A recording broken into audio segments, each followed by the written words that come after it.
Hi guys! Welcome back to our channel. Ngayon po magluluto kami ni Habi ng fried chicken with french fries on the side. Ito po ang mga sangkap. So bago natin siya iprito, pakuluan muna natin ang mga manok. So yan, naglagay kami ng asin, paminta, bay leaf, dalawang chicken cubes, at bawang. Tapos pakukuluan natin ito ng 15 to 30 minutes. So yan, pagkatapos kumulo, ilagay natin sa strainer ang mga manok. At ang pinaka-importante, hayaan munang lumamig ng 2 o hanggang 3 oras ang ating mga manok bago iprito. Hiwain natin ang mga manok ng ganito para maluto hanggang sa loob. Then yan, prito na natin.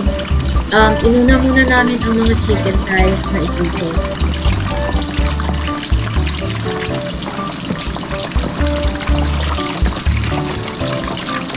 Habang naluto yung mga manok, handa naman natin yung french fries natin gamit ang french fries cutter.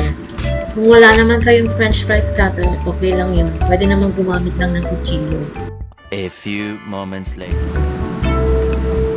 So, ayan, balikan na natin yung manok na piniprito. Ayan, luto na siya.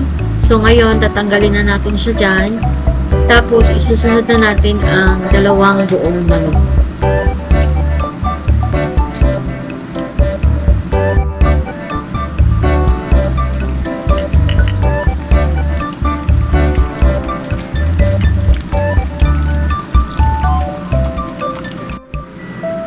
So, ayan, luto na yung 2 malaking manok. Ngayon naman, sa parehong kawali, isunod na nating lutuin ang mga french fries.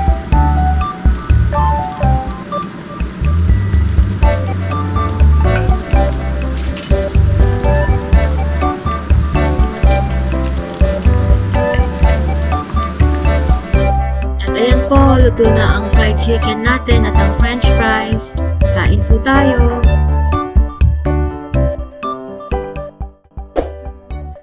Thank you for watching. See you in our next cooking video. Bye!